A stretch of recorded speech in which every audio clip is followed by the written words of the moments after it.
Thank you very much for joining today. My name is Jo Levens and I work for Corel. I'm based here just outside London in the UK. I'm delighted to also introduce Mo Jogie, who's based down in South Africa, and he's a freelance creative designer who is presenting this webinar on behalf of Corel today. He's going to take you through two applications, which is AfterShot Pro and PaintShop Pro 2019, which is the latest photo editing suite from Corel. So we're going to spend the first sort of 20 minutes running through AfterShot Pro and the second sort of half running through PaintShop Pro, saving a bit of time for questions and answers at the end. But please feel free to post your questions online and I'll try and read that out to Mo either during or at the end of the session. So great, without further ado, I would like to pass over to Mo, who will take you through today's webinar. Thanks for that, Jo. Can you guys hear me okay? Yeah, audio is great, Mo. Awesome. So thank you so much for your time. And yeah, we're going to have a bit of fun this afternoon, ladies and gentlemen, wherever you may find yourself in the world, possibly morning for some of us and evening for others. So thank you for making the time. We're going to dive straight in. So as Jo was saying, the focus of today's webinar is really about image editing. And we wanted to kind of give you best value for the investment you've already made in Corel. So if you bought the Draw suite or you currently have PaintShop Pro, of course, one of the tools that Draw offers as added value is AfterShot HDR. So that's what we're going to work through this morning, afternoon, evening, wherever you may find yourself in the world. And again, all of the tools we are sharing won't cost you anything additionally apart from the investment you've already made in your Corel product set. So thank you for that. I'm going to dive straight in. Currently, what I'm in is full screen view. What you're looking at is Corel AfterShot 3 HDR. There is a subtle difference between the bundle product that you and I get with our Corel purchase, be it Draw or PaintShop Pro. And of course, I will be pointing out those to you. However, there's tremendous value that Corel bundles into the entire suite of applications, irrespective of which ones you may be using on a personal basis. So I'm going to try and wrestle this GoToMeeting iconography out of the way. Let's put it down here at the bottom. And I'm going to go ahead and open up the panels for PaintShop Pro very quickly so you guys get a good sense of the tool set. Now you'll see that I'm not using AfterShot Pro 3 necessarily. I am using AfterShot HDR, the product that ships with Corel Draw Suite or PaintShop Pro, as I said earlier. And what I thought I'd do is quickly give you a sense of the difference between the various product sets. So let me do one more thing. I'm going to go ahead and change into thumbnail view over here. And of course, as a thank you to you, we make all of the files that we're working with available to you so you can try this on your own. I understand that, trying to follow through on a webinar can be a little difficult, especially if you don't have the software available to you or the working files. So, Jo will make that link available to you, I guess, in a follow-up email. So let's go ahead and just quickly have a look at the differences between AfterShot Pro and AfterShot HDR.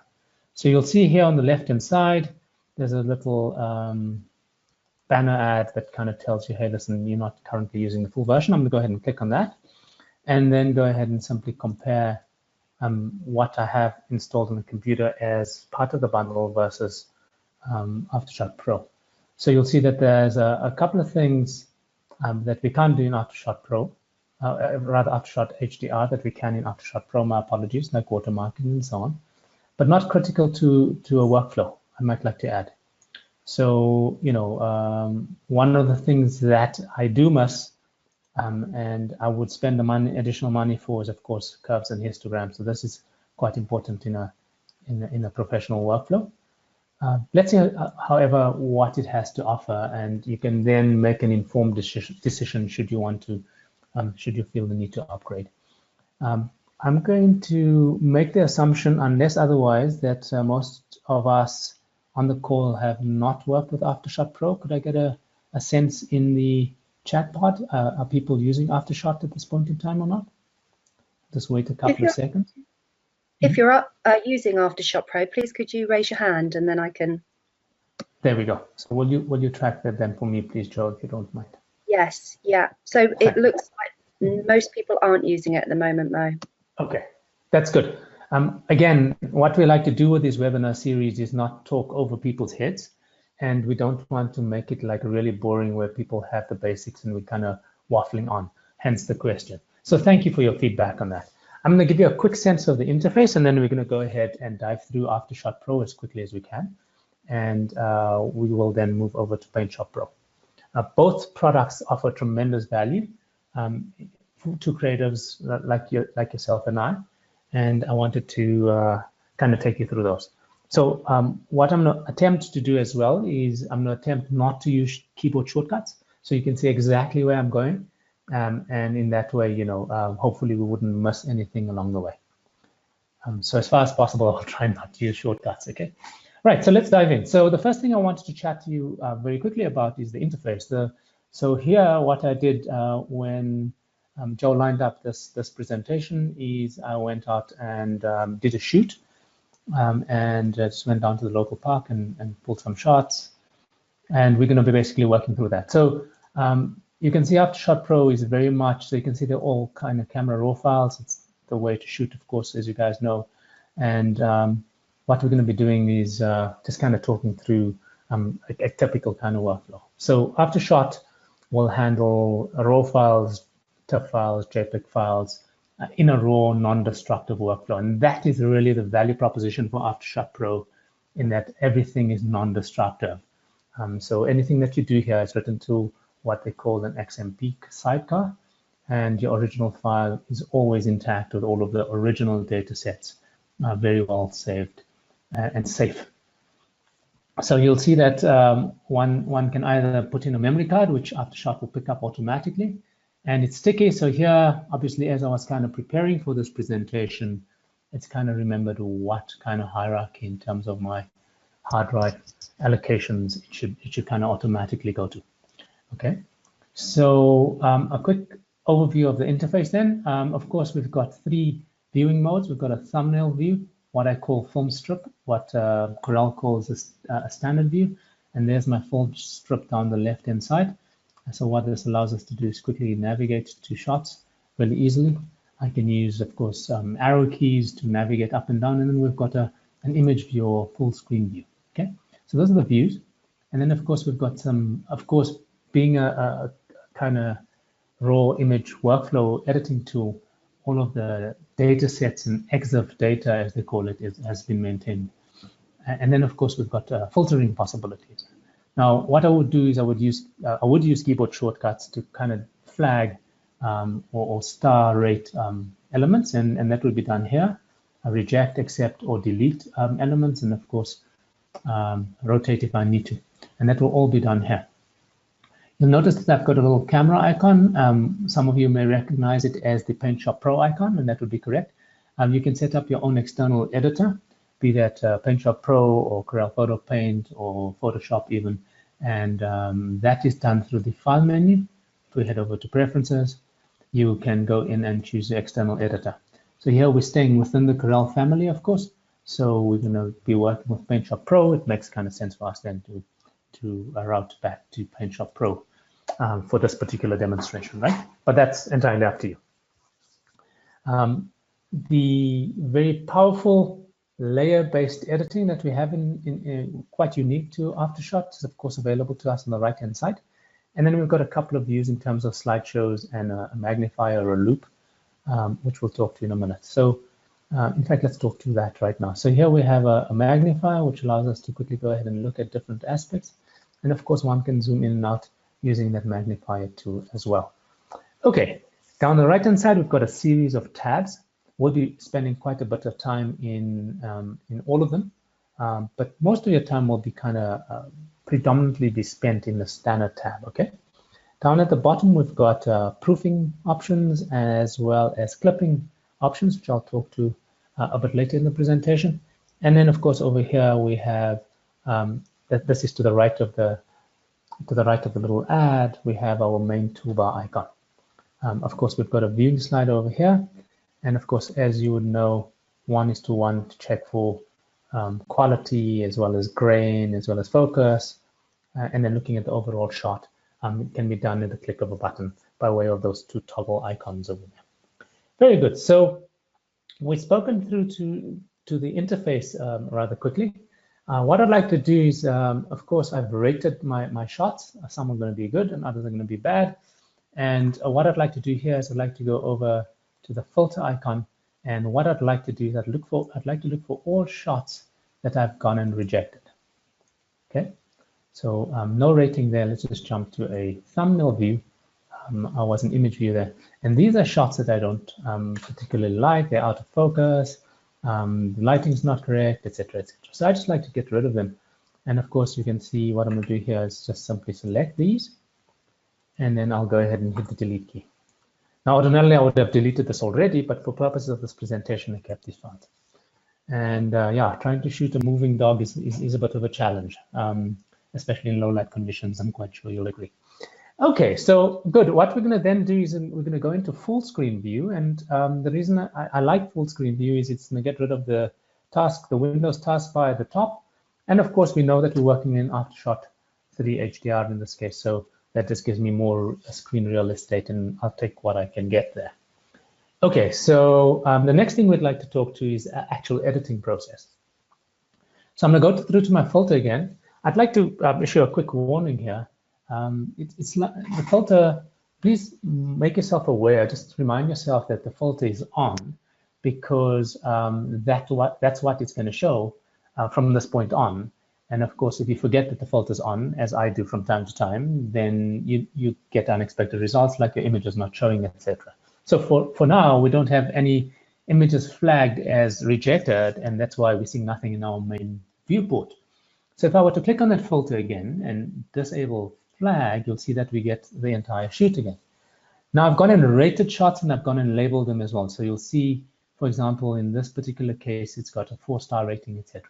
So what I'd like to do is I'd like to see ratings of 4 stars or more. So I want my high rated shots for purposes of this conversation to be brought up front and center. So of the 150 or 200 odd shots I've taken, these are the shots that I found to be most compelling, and I'd like to be working with these.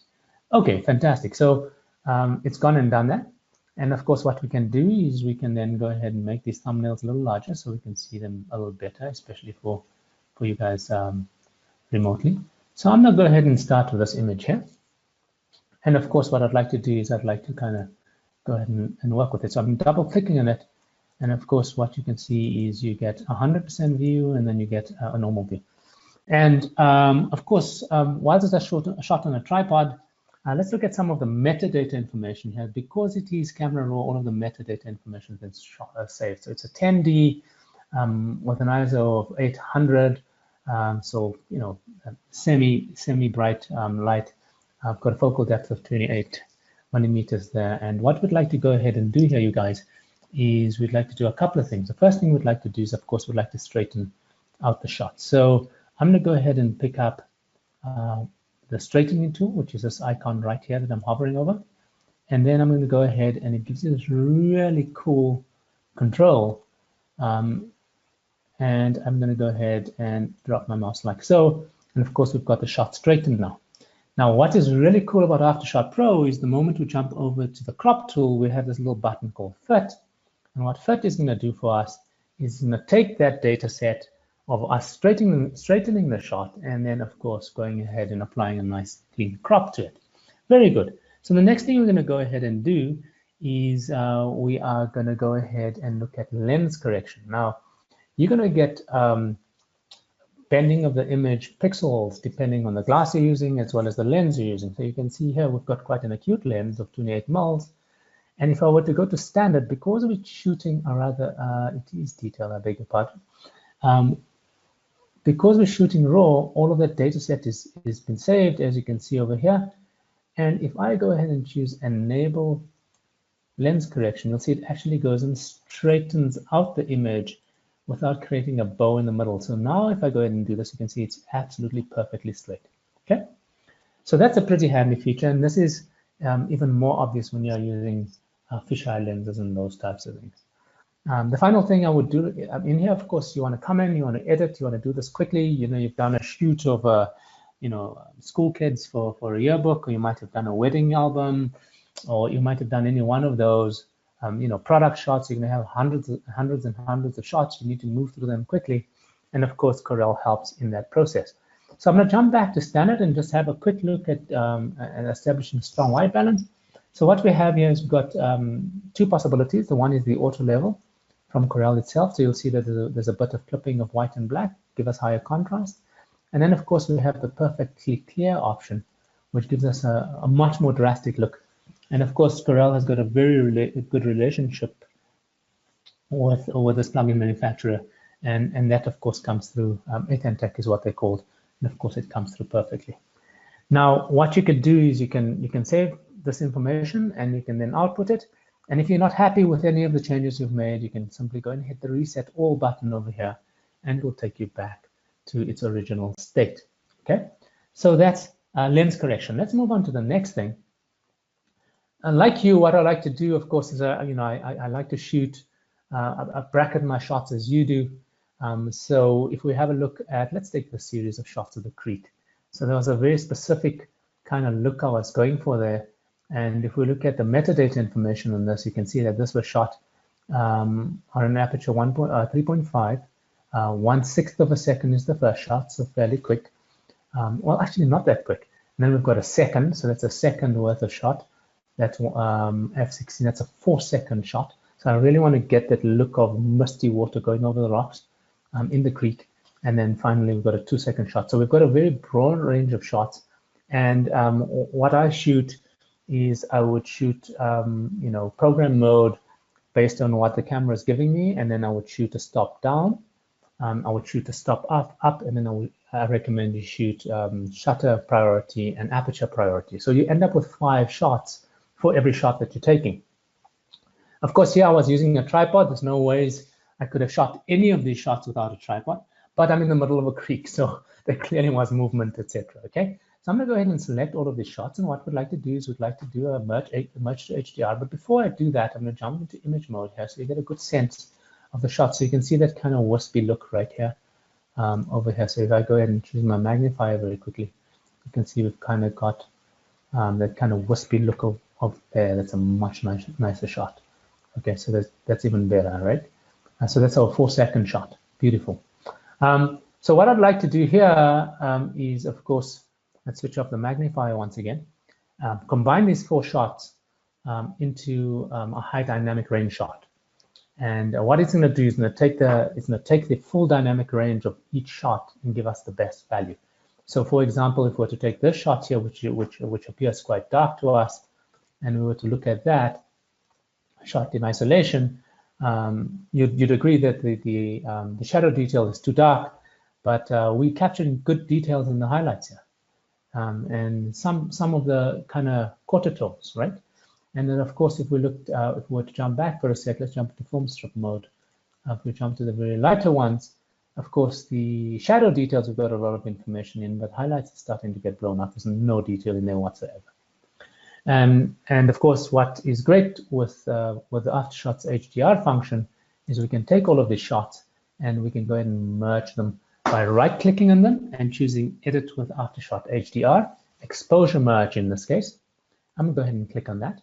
I've left all dialog boxes and warning boxes open so you get a sense of what AfterShot is saying.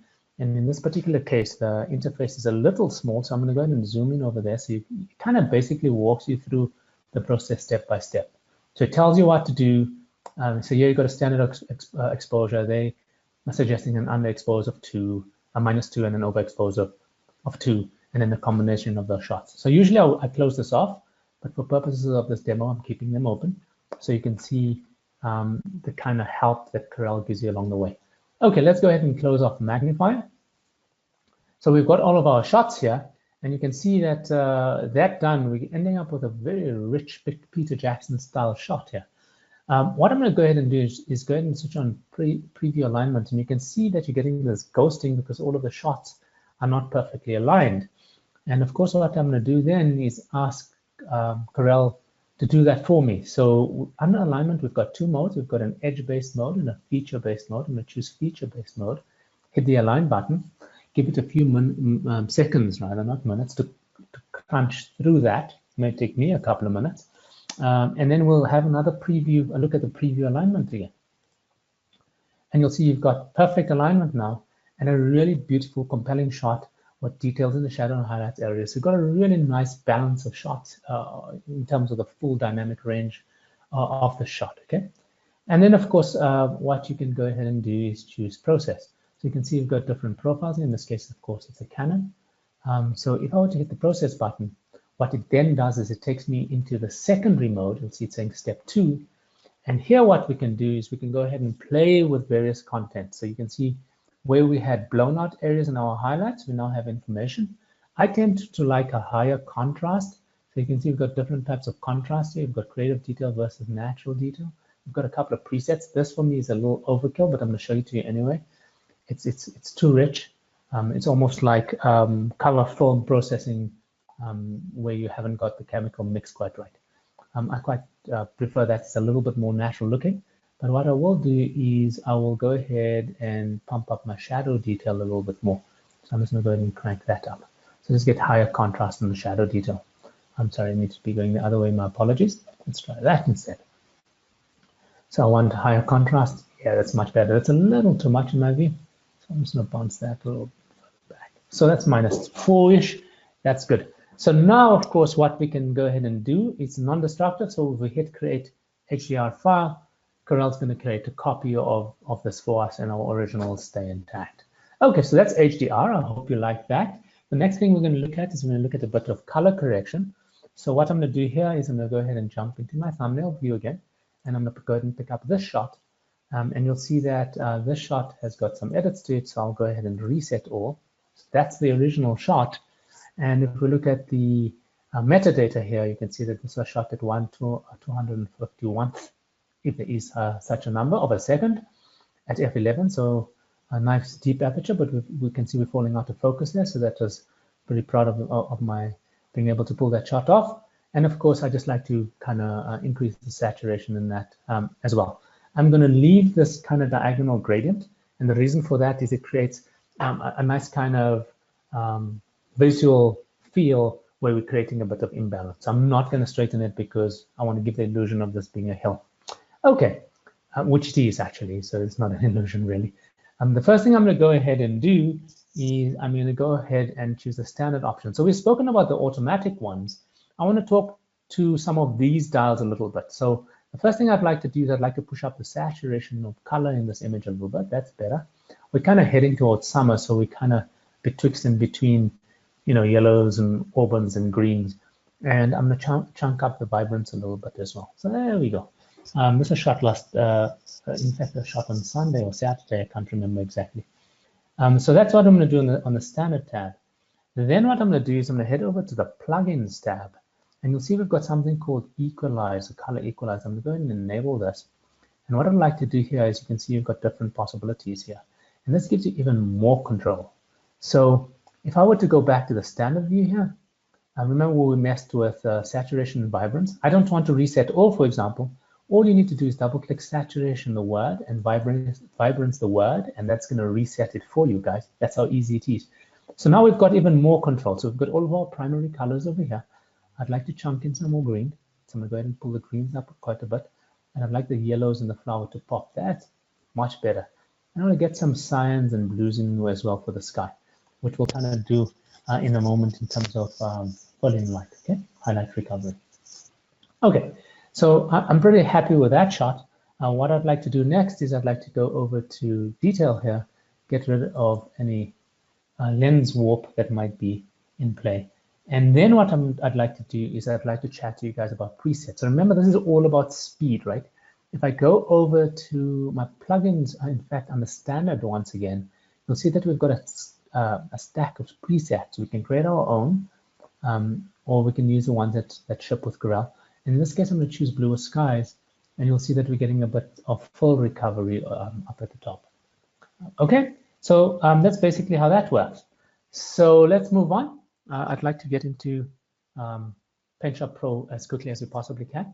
What I'm going to do next is I would like to talk to you about clipping and soft proofing. So I've got this set up for Euroscale Coated 2, which is a high quality paper, and we're using a Pro Photo in terms of the RGB.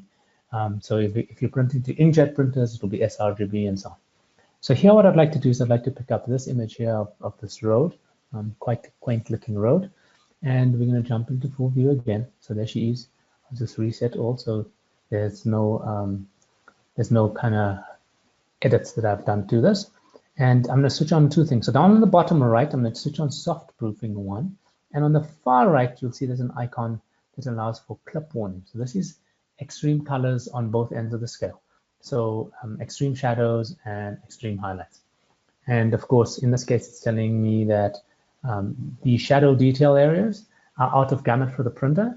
And the highlight areas, I'm just going to switch it off, in the sky is completely blown out. So that's outside the gamut for the printer as well. In this case, Fogra 39, okay? And what I'm going to do here, of course, is I'm going to go ahead and bring in some of the detail back. So I'm going to go to blacks and push that down, bringing it within the range for the printer to be able to deal with it, okay? And then I'm going to go over to the highlight range, and I'm going to push this up actually and get some of the detail back, okay? Sorry, wrong one. That's the highlight range. Let's go to highlights itself. So there you can see that I'm pushing. So I've increased the range, which is not a bad thing actually, just a broader range. And then we're pushing back the highlight. So we're bringing that detail information back. Then I would probably go and hit an perfectly clear on this, switch this off, have a look at what it looks like. Perfectly happy with that. And then off she goes to print. The final feature I'd like to show you inside of course, we've got things like red eye as well. And you shouldn't get red eye, in the professional space. So advice is never use the onboard flash ever, because it's simply too close to the lens and so on, as you guys know already. So the final thing I'd like to share with you is I'd like to share with you layer-based edits. So I'm going to jump into thumbnail view once again, and I'm going to pick up a different image. So just to share with you, I'm going to go ahead and clear the filter for a minute. It's a little story I'd like to share with you. So of course, at this lake that I went and did the shots, we have a whole host of migrating Egyptian wild geese. So they're coming in for the summer now. And because our winters are not too bad, they tend to stick around. Some of them do tend to stick around for the winter as well. So of course, I took some seed and some bread, and of course, they just then swamped me. And this guy decided to test whether my lens was editable as well, as well. So I'm going to basically use him in one of the shots. So let's go and filter out the stuff we don't want to see. And we're picking up here, here's he posing for the shot. So I just kind of had my camera on my knee and just pulled shots because, these guys don't pose very well.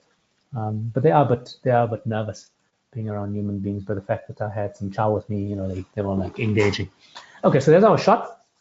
Again, if we look at the metadata information very quickly, you can see that we're shooting on f6.7, so we've got nice background blur, and of course we've got an unsightly looking bin, which we're going to take out in a minute. But the first thing I'm going to go ahead and do in this particular shot is, again, just jump onto Authentic's Perfectly Clear plugin, good contrast, she's looking great.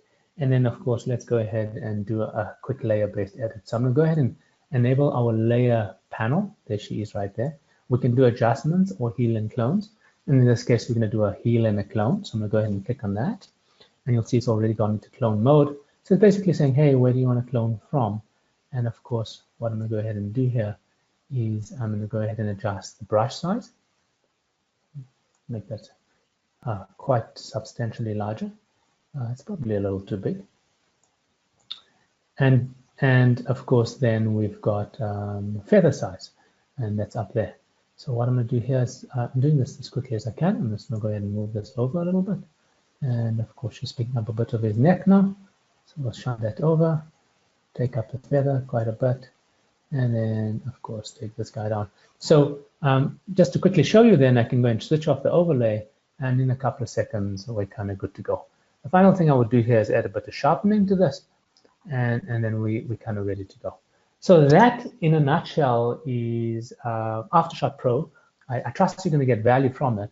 And of course, it's totally pliable and workable with both Corel's PaintShop Pro as well as Corel Photo Paint. And if you need to take it to a Photoshop workflow, you can do that too. So on that note, I'm going to go ahead and quit AfterShot Pro, and we're going to head over into AfterShot HDR. I should say more appropriately, and head over into PaintShop Pro 2019. So this is a new version, and for your benefit, I'm running the Ultimate here. For my benefit, actually. So you'll see that we've got 3 basic tabs. Again, a quick question, Joe, if you can just track this for me. Is anybody using PaintShop Pro at the moment? And if so, can you give me a sense of what version you're using, please? Yeah, so if you would like to raise your hand if you're using it, if you're using PaintShop Pro, and in the question panel, you can just tell us what version you're using, that'd be great. Yeah, that will just help us kind of get a nice pitch for the conversation.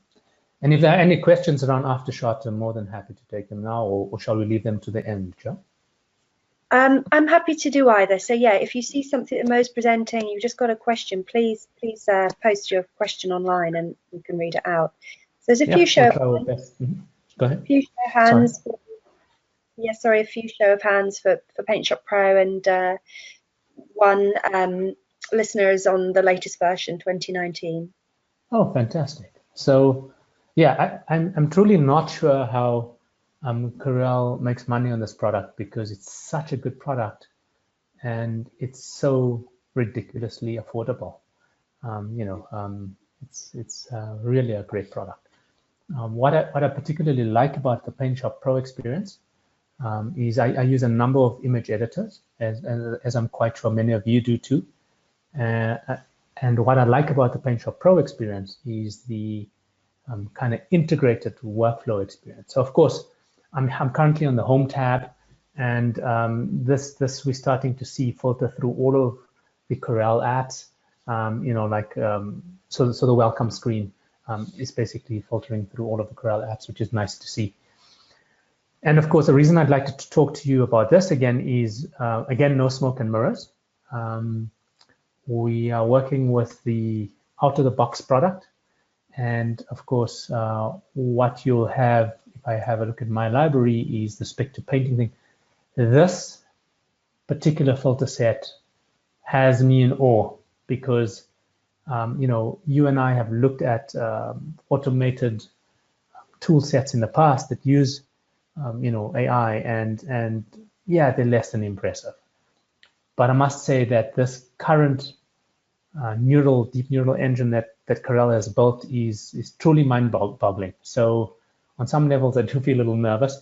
On other levels, I'm excited too. And then, of course, what I'd like to share with you is there's a whole host of offers that Corel has based on your region. But there's a couple of things that I want to talk to that you may want to install, and those are the feed components as pattern packs and KPT. If anybody remembers KPT, you've just given away your age, right? So feel free to download those, and they will then sit in my library at no additional cost to you. So with that said, there's basically 2 modes that PaintShop Pro, forgiveness for those of us that are using it already, but there's 2 modes that the PaintShop Pro kind of basically works in, and that is the manage mode, which is an edit mode. I've left these dialog boxes on again for purposes of the webinar, so that I can tell you about them. There's a quick guided tour for those of us that are new to the product that will kind of highlight each of the components. So it tells you about the Manage tab, and if you hit the next button, it will tell you about the Computer tab, and so on and so on and so on. I'm going to say don't show again. The reason I left it on is to share with you that these kind of helpful get off the ground running as quickly as possible tools are available to you in PaintShop Pro, I beg your pardon. So I'm going to go ahead and close that off. And we're going to be working with this subset of imagery here. So I'm in thumbnail view. And we're going to be talking to some of the new features and then some of the not so new features that are of value. Now, for purposes of this webinar, what we've done is we're using images. So these images at the top come from the CorelDRAW clip art library. You're welcome to download them. But what we'll do for ease of use is we'll just zip them, and then Joe, if that's okay with you, we'll make them available to you guys that you do not have to worry about. The rest of the images that you're seeing here at the bottom, with the exception of 1 or 2, come from the samples folder that you will find inside of your document. So when you install PaintShop Pro, if you go to your documents folder on your computer and you go over to Corel PaintShop Pro, you'll find a samples folder in there. And that's where all of these images come from. So everything that we're doing in the webinar, you can go back to the office and give it a whirl, and you clearly will come up with better results, and I have no doubt. So one of the first new features in PaintShop Pro 2019 that's definitely worth talking about is 360 photography. So you can see we've got a couple of 360. I'm just going to hit the space bar here so you get a bigger view of it. Let's do that. And we've got a couple of these shots that are 360 view. Okay, and I'm going to take this ParaShot, which is quite cool. And what we're then going to do is I'm going to jump into a thumbnail view for a minute again. And what I'm then going to do is choose right-click and edit this photo as a 360 photo. Of course, you can go into edit mode and you can choose it from there. And there's multiple ways to do it. This is my preferred way. And what it's then going to do is go ahead and open it in edit mode, as you might not have noticed. And again, I've left this window open because there's a really good tutorial on how to work with, a video tutorial on how to work with 360 photos right here. I'm going to disable this so we don't see it again. Again, just a reminder for me to tell you about it. It's a really good resource again. So well done to Corel for having all of these kind of learning tools at your fingertips. So the first thing we're able to do is we've got two components. We've got edit 360 video and we've got convert 360 video over here. So if I choose straighten, what one can do is one can go ahead and wave your mouse, just move things around. And of course, one can do it here as well. So there you can see I've dropped in a tilt of minus 17 degrees. Let me take it back to 0. And what we then have is we have this ability to pan and zoom and so rotate back to 0 as well. Right, so there we are. And one can go ahead and deal with this in real time. So, we're actually walking around the scene. So I really want to get the tower in my view. So there we go, we've got a tower in view, etc., etc. So that's one possibility. I'm going to hit the back button here, so we go back a level. The second possibility is, of course, the ability to remove tripod, and this wouldn't be an appropriate image to use. And the reason I'm going to say that to you is if I jump back to manage, what is cool about PaintShop Pro is the metadata information we have again here.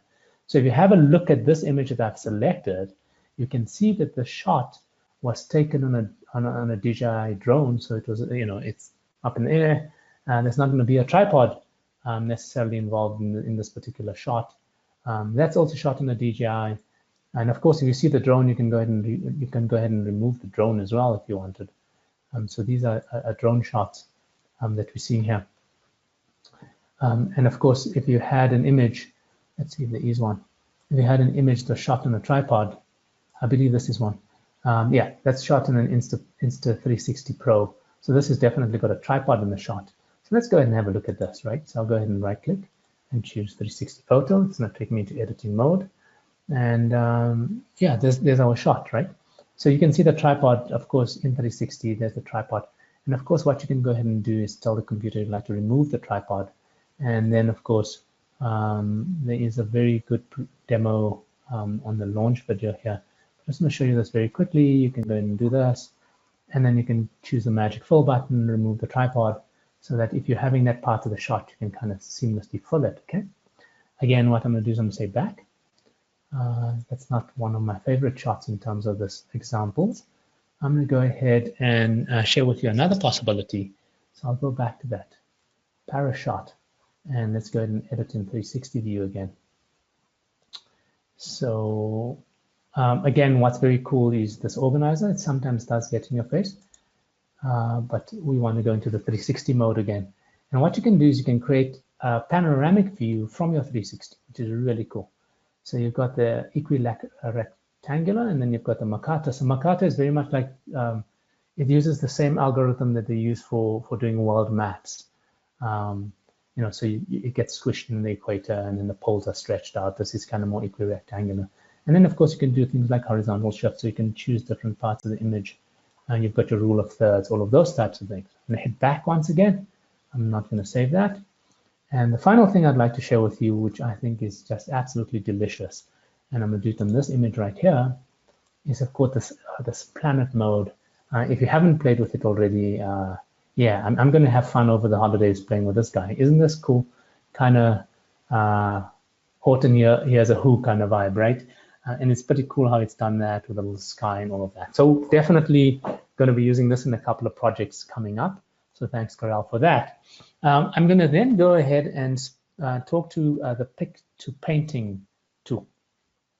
So because this works with the deep neural engine and we limit it for time, so it does take a bit of time to process the information. I'm just going to go ahead and choose Edit Photo. You know, I've already pre-prepared a couple of them, but I'd like to show you how to do it. Okay, so we're going to go ahead and head over to the effects mode, effects menu rather, and scoot all the way down to plugins and Pick to Painting. We're doing very okay on time. So I'm going to choose the Pick to Painting option. Sorry, I just knocked my headphone out of my ear. And whilst that is loading, I'm going to have a quick sip of water. Oh, hi Mo. There's Yes. Still got another 15 minutes, and there aren't any questions so far. So you know, feel free to take your time on that. Okay, thank you. So people are dozing off, hey? No problem. No, everyone's. I'll be paying attention. I'm kidding. Thanks for that. Yeah, I'm sure that, you know, I'm sure that at least if you're as excited about these updates and new versions as I am, and you're getting value from it, then I'm very, very grateful. So of course we've got different types of painting styles. This new deep neural engine that Corel's been working on for a number of years has been working, you know, has been the culmination of, I should say. Let me trip over my tongue successfully. And you'll see that there's different possibilities. So we've got Kanagawa, which is, of course, Hokusai style painting. And Hokusai, for me, is a hero. And I can say that, you know, his legend is still safe, despite some of the other tools working really well. I think you know, Hokusai's work is still within the domain of legend. Now, of course, they're based on that very famous painting of his of Mount Fuji with those massive waves and those little people, you know, the little boat with people in it. I'm sure you recognize it. It's Japanese. It's Japanese woodcut print, basically. Amazing guy.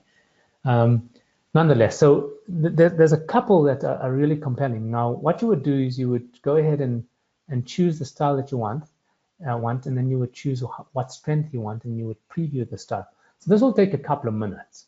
So rather than wasting a couple of minutes filling white space, what I thought I'd do is just share with you some of the ones that I've messed around with. And I must admit, you know, full disclosure, I haven't played with all of them, and that is indeed my intention.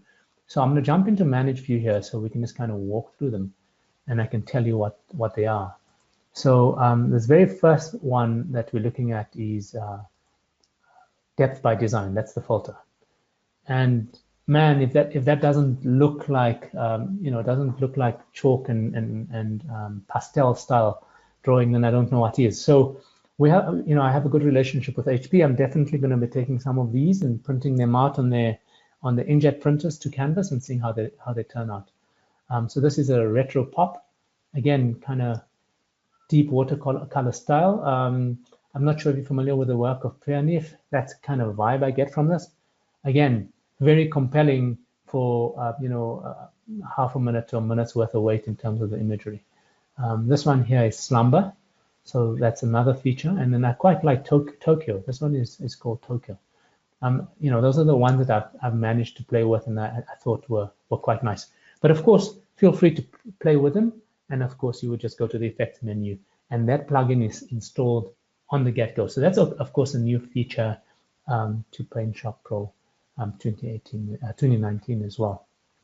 And the year it has basically flown, has it not? Okay, so the next thing I'd like to share with you, we've got 15 minutes, so this we can spend a nice amount of time inside of PaintShop Pro. It's such a delightful piece of software, so I'm sure you will not mind.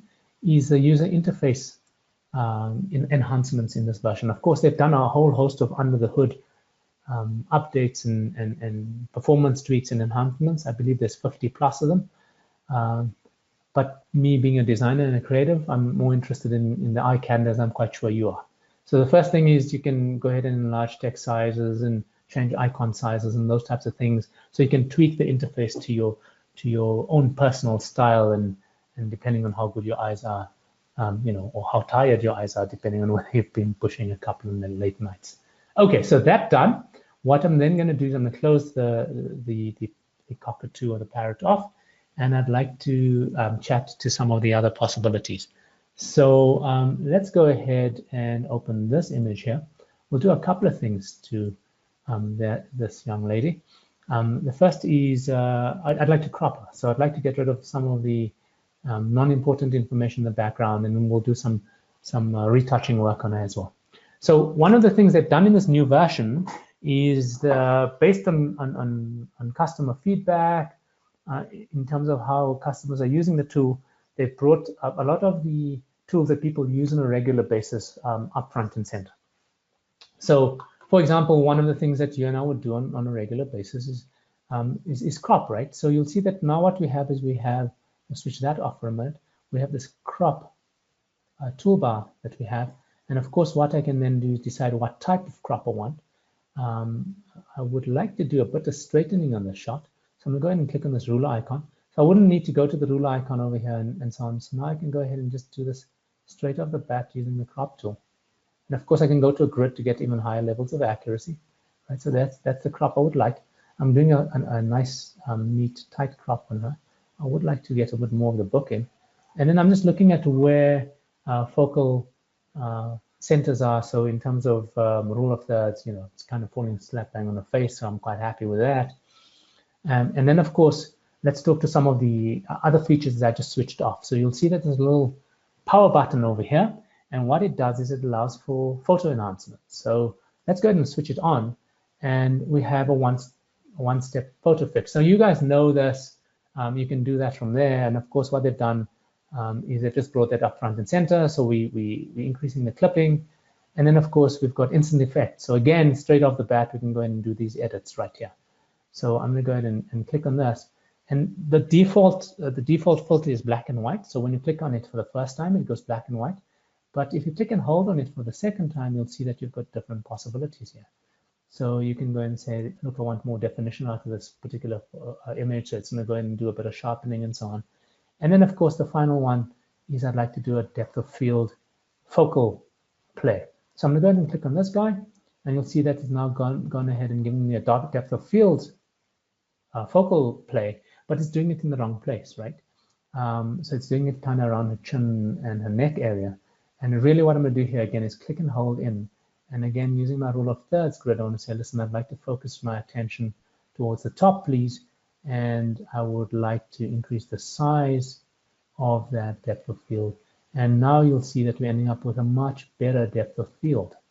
So you can see the book is falling out, the background's falling out, she's relatively in focus. So I'm kind of happy with that. What I can do at this point is I can crop this as a new image. I can clear all of the settings, or I can say, okay. In this case, I'm going to say apply. Normally, this being a destructive edit, I would have created a new layer for this. And that's exactly what I'm going to do now, because we're going to go ahead and look at some of the makeover tools. Makeover tools inside of PaintShop Pro are really, really powerful. Awesome value for money in my view. So I'm going to go ahead and right click on this and choose duplicate. So I've got a copy of the layer in my layers panel over there. And then, of course, what I'm going to do is I promise not to use any shortcuts as far as possible. So I'm going to hit the 1:1. And then we'll just go ahead and suit into our face. And in fact, what I'll do is I'll pick up the zoom tool. Again, you guys know the keyboard shortcuts to this. And you'll see that we have zoom in and out. And what we have additionally is zoom more, which just kind of zooms in really quickly or zooms out really quickly. So that's a bit too much. We'll just drop that to about there. So I'm sitting on about 150%, okay? Now what I'd like to do is I'm going to go ahead and rename this layer quickly. I'll just call this retouch. Excuse the spelling, let's try that again. Two-finger typist, I must admit. And of course, what I'm going to do is close down the organizer for now. I don't need it in my way. And then again, I won't use shortcuts, so I'm going to go ahead and pick up the pan tool and then just shunt this into place. So when you're sitting back at the office, you can work through this with ease, right? So the first thing we're going to do is we're going to go ahead and remove some blemishes. So I'm going to go ahead and choose the makeover tool subset here. And there's a whole subset of icons that offer us great value. So we'll start with the Blemish Fixer for starters. And this is a really simple tool here. What I'm going to do here is just go ahead and click on these very quickly. And in fact, I'm going to revert to my pen here. So we're just going to go ahead and remove these guys. Get pretty close up. So the inner circle is the size of the brush. The outer circle is the feather. And you see what it's doing is it's just kind of doing this in a very compelling way. So we've gotten rid of the blemishes. So there's our before and there's our after. So that's looking pretty okay. I tend to not remove all of them because I try and keep my images as natural as they possibly are. But you do want to do some sort of edits. And then what I'm going to do is I'm going to head over to the scratch remover. So generally the scratch remover is used for removing scratches, but I'm going to get rid of these laugh lines using the scratch remover. Okay, so something like that. Just kind of take them down a little bit. Okay, that's too much. What I do is I would cut back the opacity to bring back some of these imperfections and I wouldn't call them, imperfections, but some of these natural features of the face. Otherwise, it just looks too plastic. And of course, if you want the plastic look, you can totally do that as well. So what I would do next is I'm going to give it a bit of a skin smooth. And let's go ahead and do that. So that's from the adjust menu, skin smoothing. And if you've ever done this in Photoshop, you know that's it's a few hoops you need to jump through. Of course, here we can do this through this really cool. And that's pretty cool. I'm happy with that. So I'm going to go ahead and hit the OK button on that. So allowing the engine to crunch through. So again, we've got the before and the after. And then what I'd like to do is I'm going to zoom into her eyes and do a bit of eye whitening. And in this particular case, it's going to be quite challenging in terms of it hitting the eye whites. So as you know, or might not know, in the makeover tools, we've got eye drops.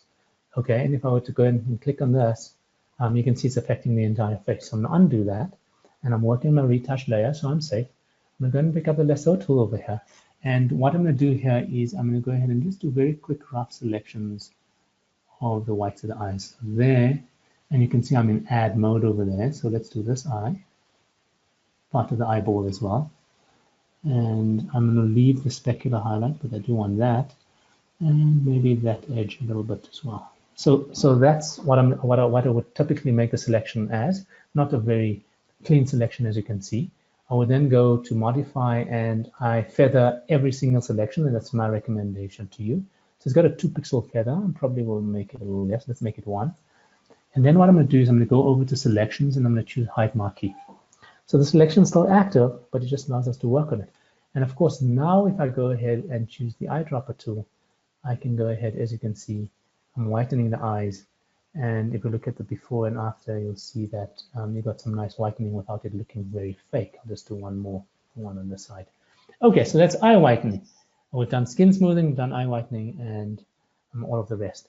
So the final thing I'm going to do with this image is, of course, I'm just going to go full to screen, is I'm going to go ahead and I typically would throw a layer on top of this and do an SCurve. But what I'd like to do here is I'm going to go ahead and cut back the opacity. So I call this constructive destruction. I start fairly low, and then I just work my way up to a point to where I feel I'm happy with the edits I've done. So I'm about 92, and yeah, I'm pretty down with that. So that done. The final thing I would do here is I'm going to go ahead and choose one-step photo fix. See what it does in terms of contrast. Don't like that. So I'm going to undo that, and I would go to the image menu, adjust menu. And I would go ahead. Again, you can see that we're working with different possibilities in terms of our play. I like curves. I'm going to go ahead and throw in a curve. And I would typically do what we call an SCurve. Let me move this out of the way a little bit. So we push our highlights and then we push our shadows. Didn't mean to maximize you, just meant to move you a little bit over. So I would like to preview this on the image. And can you see it's not working? And that's because I'm being a schmuck. I forgot to deselect. So I'm going to re-enable my selection. And then I'm going to go ahead and choose select none. Let's try that one more time. So that was adjust. And remember, we're dealing with brightness and contrast and curves. And I would typically throw it on an SCurve as the penultimate step. So something like that. Let's preview this on the image. That's looking pretty good. Sorry about that. Let's be a little bit more careful about the move. I'm hoping this is coming out okay on the webinar, but that's the before and that's the after, and I'm loving that. So there we go. Okay, and life is good. Okay, so how are we doing on time? We've got 4 minutes. Joe, I can show a few more things, or if there are any questions, I can do that. What would you like me to do? Might as well show one more thing, I think, Mo. Okay. Everyone's still engaged. A few nice comments. Everyone's excited about the what you're showing. So yeah, let's show one more thing. Oh, lovely. Okay, cool. So let's do a couple as quickly as I can in the time that we have. I'm going to talk to the Thinify tool. If only dieting was this easy, right? So I'll go ahead and open this lovely lass. Very kind of 50s, hark back to the 50s, right? Awesome music they made then, didn't they? So I'll go ahead and click on again on my makeover sub tool set, and the very last tool on the edge is the Thinify tool. You can determine strength over here. And basically what you do is just click and release your mouse button, give PaintShop Pro a couple of secs, and then of course she drops a dress size. It's that easy. Of course we can freeze certain areas and so on, but that's basically the Thinify tool. And then of course another thing that has always been a challenge. So let's go ahead and bring up my organizer panel once again, so I don't have to jump into edit mode, or rather manage mode. I'll go ahead and edit this photo. And here we have a lovely gentleman who's got a great smile. I'm basically going to go ahead and zoom in on his face quite a bit. And of course, this is what happens when you kind of live life. You drink coffee, you smoke a little bit, you know, you chew the odd kind of candy, your teeth tend to yellow. So we want to just lighten up the teeth. Now, we do in the makeover tool, this is such a sexy set of tools, I have to tell you. And the way the PaintShop Pro team has dealt with it is even better because they named it so cool. Like that's the toothbrush, right? So it's for teeth whitening. And you'll see that if we apply it, it's kind of, the toothpaste is going over his face, right? So what we'll do again is we'll do a very quick selection, very quick rough selection. Don't have to be too accurate about this. I will need to pick up some of that bottom bit of his tooth. So we'll go more into his lip here and here. And then I'm going to do the same over here. You can see the selections are not by any means elegant. They're just meant to give PaintShop Pro a sense of the mask, right? So there's our mask.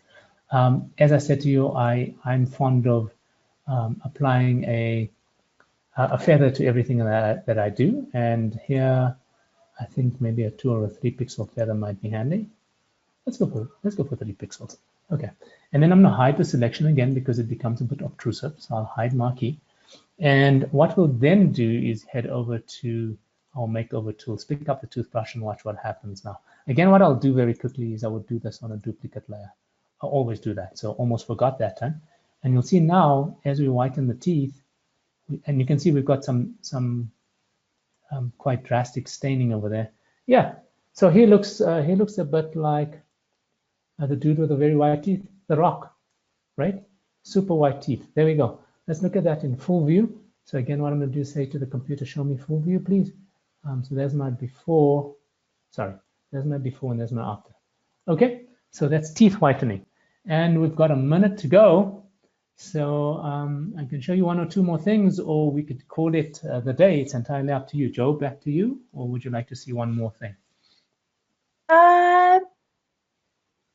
We've got 1 minute, so yeah, why not? 1 more thing, and then we'll wrap.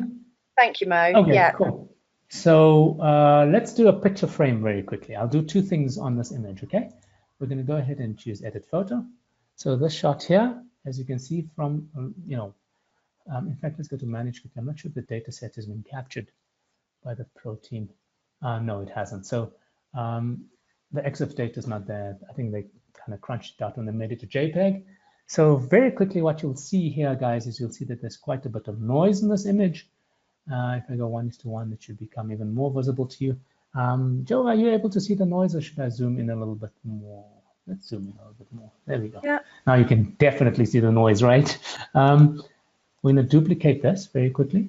And what we'd like to do is we'd like to remove this noise, and we'll do this very quickly. You can simply go one-step noise removal. That's it. PaintShop Pro will do all of the work for you. And our final thing, because it looks so sexy, is we are going to go to Image, and we are going to go to Picture Frame, and we're going to choose one of these really cool looking picture frames that remembers the last one you chose. But of course, you can just go and hover over any one of those, hit the OK button. Let me zoom out so you can see exactly what is going on here. And then we've got a really, really cool picture frame of the image. And on that note, I'd like to say thank you very much. Joe, thanks for having me. Thank you guys for participating. And yeah, the files will be available to you. So over to you, Joe. Yeah, thanks so much, Mo. Thanks for running through that. We hope that you enjoyed that. So thank you too for joining us for this hour. That's the last in a series this year that we've offered, but we're going to be running lunch and learn webinars all next year. So we hope to see you to join some of those for CorelDRAW and more. Any comments you'd like to feedback on the question section, please do. But again, thank you very much, Mo, for running through that today. Thank you. And thanks for attending. Thank you, everybody.